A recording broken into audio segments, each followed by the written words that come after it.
Our obedience is not to earn God's acceptance, but rather a grateful expression of God's acceptance. Do you get the difference? Here's why it matters. If you don't understand why that matters, then you're going to live on what Jerry Bridges used to call the performance treadmill. The performance treadmill is like a treadmill.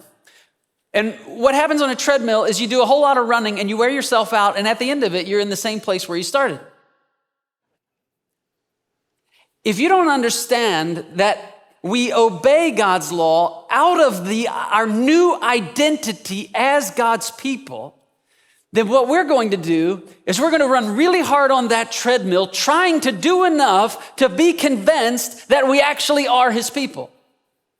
And you're always going to be wondering as you work and you do so tirelessly and anxiously, have I done enough? Have I given enough? Have I sacrificed enough? Have I not sinned enough to know that God loves and accepts me? Have I done enough? You see, this is the captivity that the church was in the Middle Ages when the reformers rose up and said, that's not the gospel. The gospel is not perform, and maybe if you're lucky, you'll only have this amount of time in a made-up place called purgatory after you die.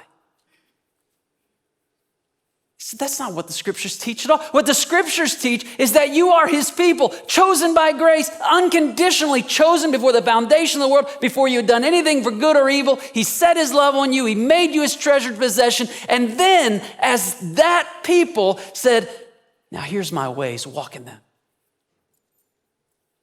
You don't have to wonder if you're accepted, because my acceptance comes to you on the basis of grace alone, and it is received by faith alone, not by works.